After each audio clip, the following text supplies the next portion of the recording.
ಕರಾವಳಿ ಭಾಗದಲ್ಲೂ ಕೂಡ ವರುಣನ ಅಬ್ಬರ ಜೋರಾಗ್ತಾ ಇದೆ. ಅಲ್ಲೂ ಕೂಡ ಹಲವು ಅವಾಂತರಗಳು ಸೃಷ್ಟಿಯಾಗ್ತಾ ಇದೆ. ಭಟ್ಕಳದಲ್ಲಿ ಎಡೆಬಿಡದೆ ಸುರಿತಾ ಇದೆ ಮಳೆ.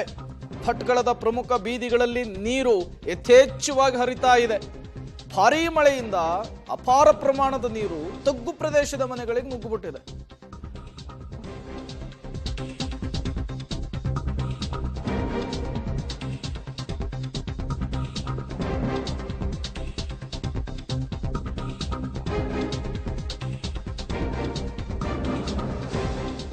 ದಿಗಂಬರ್ ಶೇಟ್ ಸೇರಿದಂತೆ ಕೆಲವರ ಮನೆಗಳಿಗೆ ನೀರು ನುಗ್ಗಿರುವಂತಹದ್ದು. ಮನೆಯಿಂದ ನೀರನ್ನು ಹೊರಹಾಕಲಿಕ್ಕೆ ನಿವಾಸಿಗಳು ಹರಸಾಹಸ ಪಡ್ತಾ ಇದ್ದಾರೆ. ಮಳೆ ಜಾಸ್ತಿ ಆದರೆ ಮತ್ತಷ್ಟು ಮನೆಗಳಿಗೆ ಹಾನಿಯಾಗುವ, ನೀರು ಒಳಹೋಗುವಂತಹ ಸಾಧ್ಯತೆ ಇದೆ.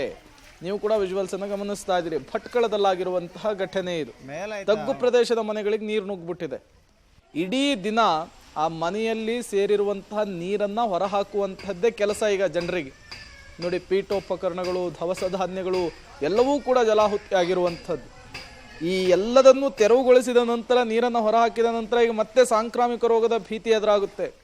ಸೊಳ್ಳೆಗಳು ಬರುವಂತಹ ಸಾಧ್ಯತೆ ಇರುತ್ತೆ. ಇದೆಲ್ಲವೂ ಕೂಡ ಮಳೆ ತಂದಂತಹ ಅವಾಂತರ.